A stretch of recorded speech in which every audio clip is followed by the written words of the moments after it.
let's dig deeper on this idea of, people talking to each other. Usually the way I ask the question is, how should debate, deliberation, dialogue occur or be structured in Congress, right? And you can have floor debates, et cetera. But if we talk specifically in committee, obviously your committee hearings are open, right? They're in front of everyone. And then there's the retreat you mentioned, which is, I'm assuming, was something that wasn't open to the public and not recorded on C-SPAN. So, given your experience in appropriations, I would like to hear your perspective from that committee's, side as well. How can we have productive discussions between people, either on camera or off camera? Is there some way that we can enhance that other than just increasing the amount of time that people spend with each other? Yeah, I actually think the debate in appropriations is actually pretty good. People are there. They listen to each other during markup. I think if folks watched a appropriations markup in committee, they would, I think, be heartened. I think they would say, like, well, that looks a little more like it ought to look. Which again is not to suggest that we're agreeing on everything. In fact, there's vehement disagreement on things, but it's done in a constructive way, not in a gotcha, sort of the stuff that leads people to hate politics, right?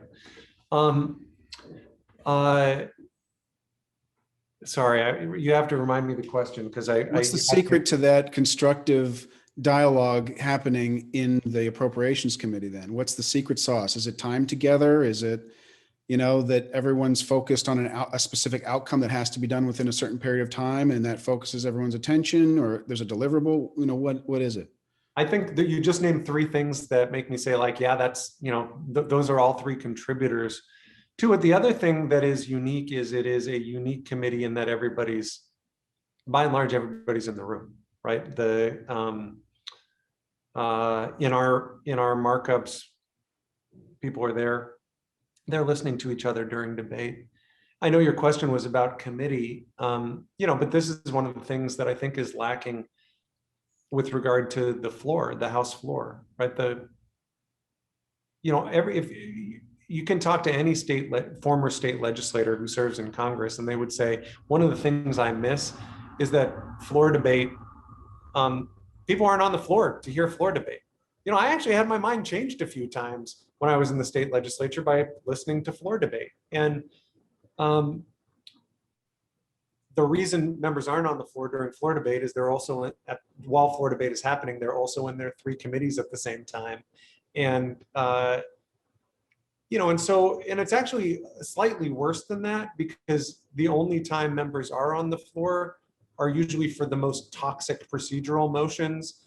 The motion to recommit has been really a lightning rod, where it serves no purpose other than gotcha politics. And it's the rare occasion where every member of the House is on the floor at the same time, and it is for the most toxic moment. And so one of the things that our committee recommended is, what if you actually had legitimate debate? There was a reform committee. I mentioned committees like ours are kind of an every 20 or 30 year thing. One of the recommendations made in the early 90s, and we recommended it as well, was to actually have the institution engage in what was referred to as Oxford style debates, where you pick a topic, and it may not even be a topic that's divided based on partisanship. There may be agreement between Democrats and Republicans from one region and disagreement from another region or something like that, and really dive into an issue to elevate that issue and to maybe kind of work out some of those disagreements in a format that I think the American people want to see more of from their members of Congress. And so that is, again, something that we have proposed that I think could be really constructive. Yeah, I think it's quite interesting. I heard that testimony and that discussion around that topic. And it seems, it would seem like an attractive thing for people to watch and see the engagement around the issues. The challenge is, what is the structure of that debate? I'm coming from a science background where there are facts and then there are discussions around what the facts mean, right? And but politics is a very different kind of endeavor. And it seems today that a lot of the facts on which people should be debating are also called into question, or they're used in particular ways by different groups. And that makes it a big challenge in debate, because it's hard to find common ground. Well, so this is another subject that we're going to be diving into in the fall. We're going to have a couple hearings related to what the subject that we're calling evidence-based policymaking. At least trying to drive policy based on fact. Right. Which doesn't sound that crazy, right? I mean, well, I'm familiar with it in medicine. They've been talking about evidence-based medicine for years. Yeah. And doctors had to get a hold of that concept, and it's inevitable it'll make its way to legislatures, which I think is a great move. Yeah. Well, what about just a quick question around systems, right? As a guy who's built technology over the years, a lot of technology seems it could have such a positive impact on the way Congress works. It can also be negative, but there's certainly a lot of positive things that could happen, whether it's the way you track bills moving through and add value to bills with information, whether it's centralized HR systems, whether it's giving everybody a fancy computer and a nice phone so they can video conference, analytics around bills. Just give us, in your opinion, a couple of the systems you think are important for Congress to invest in across the board that would improve the productivity of the institution. I may go down a path that you're not asking, but I kind of bucket it into technology systems and human systems, right? In technology systems, Congress has been described as an 18th century institution using 20th century technology to solve 21st century problems. I think that's a pretty apt description. And so some of what our committee has looked at is how do you modernize the use of technology within the institution, to look at how Congress onboards new technologies to solve problems, to engage our constituents, to communicate. And there is enormous opportunity for improvement on that front. And so some of what you just mentioned in terms of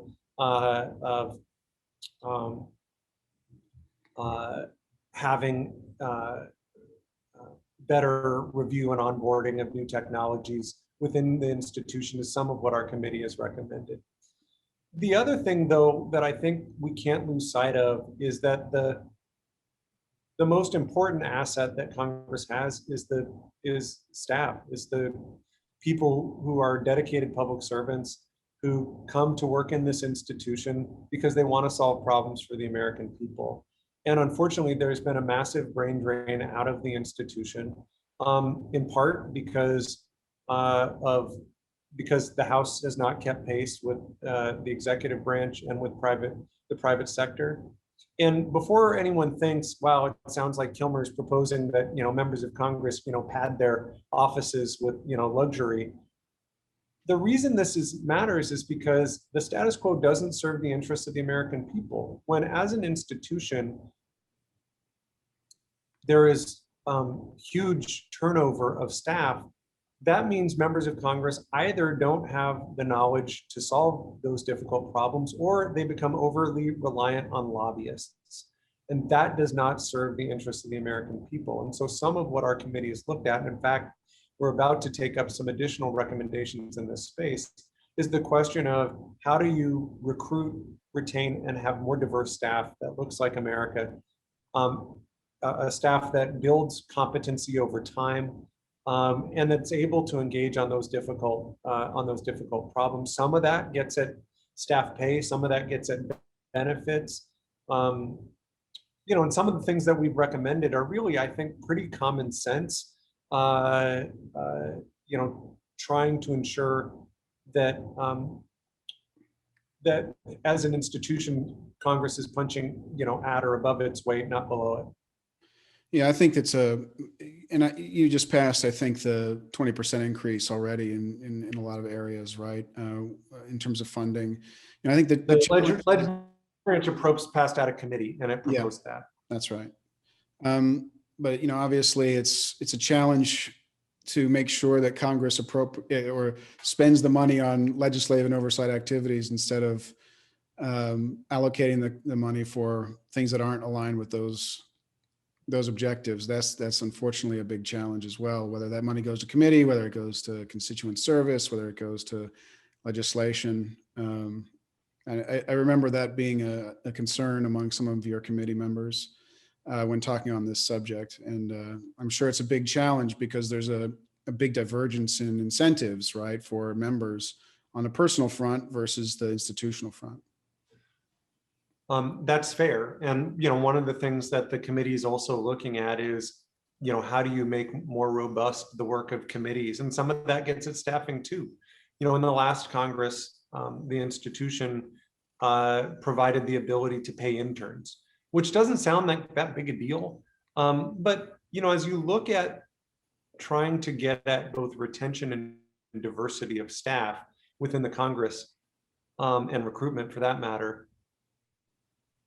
oftentimes the avenue into a congressional job is through an internship. And if you're offering only unpaid internships, that means you're disproportionately providing those opportunities to people of means. That's right. And that makes it more challenging for the institution to diversify its staff. So we've made recommendations in that space. We're looking at similar issues related to committees, so that, again, not to serve political interest or a personal interest, but to serve the interests of the American people.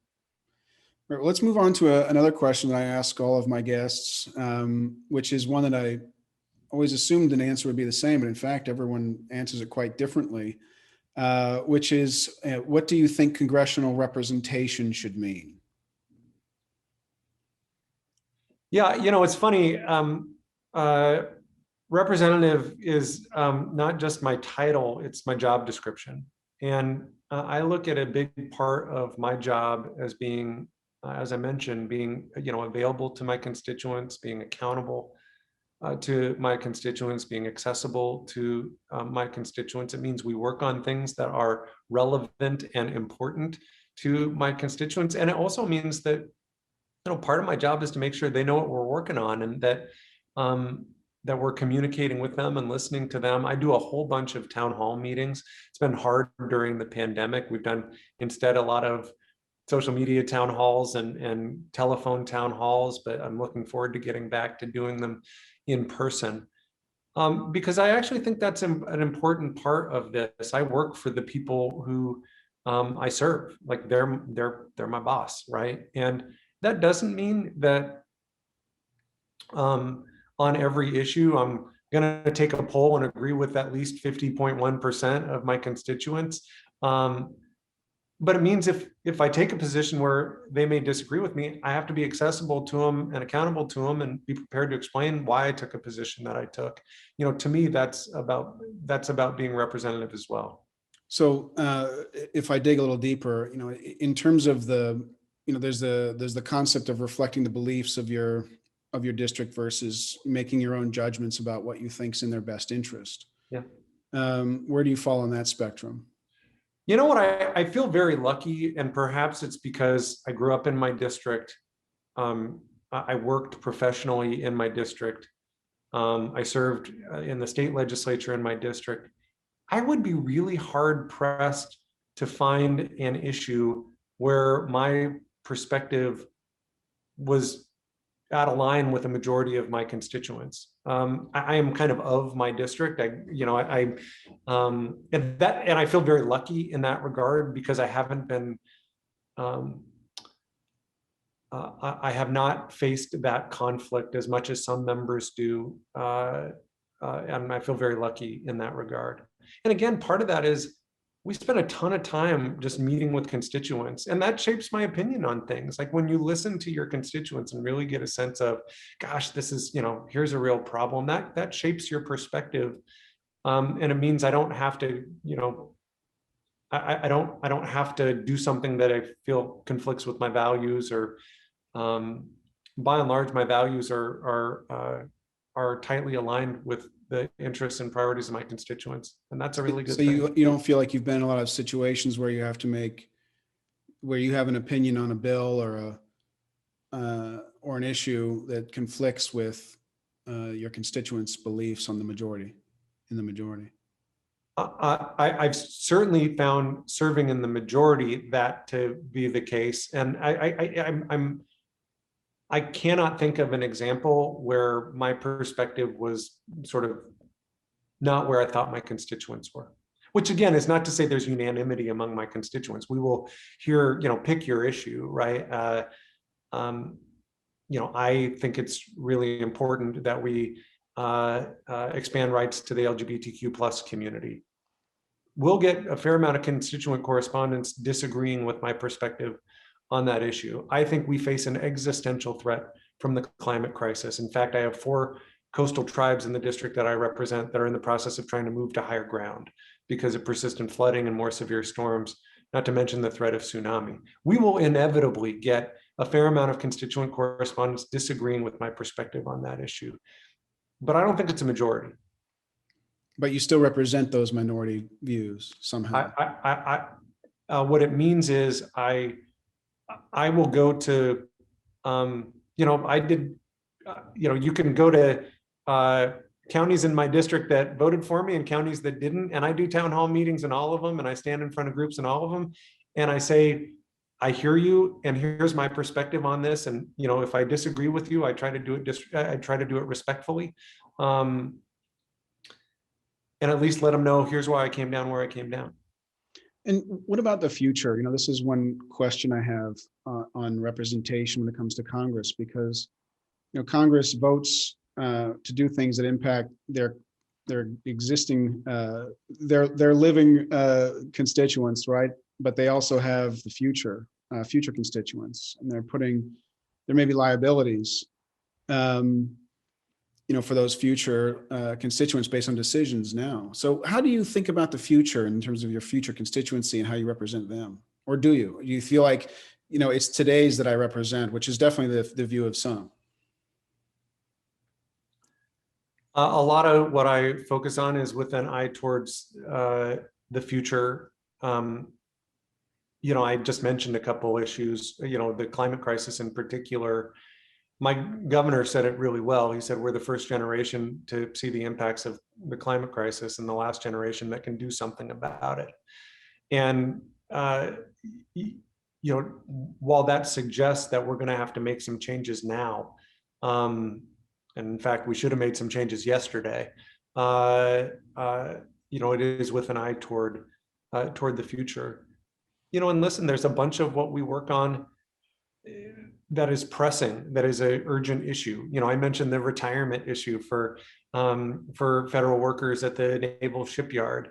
That's affecting retirees right now. And so it's a good mix, I would say. There are some things that we work on with an eye towards the future. I mentioned the Recompete Act that we're about to introduce. That is not going to turn the dial overnight. That's not going to turn these communities around overnight. But I think with the prolonged focus on creating economic opportunity in those areas, we can make a real difference and ensure that that again, young people, who are in whatever zip code, just have economic opportunity. And that's really what drove me to Congress in the first place.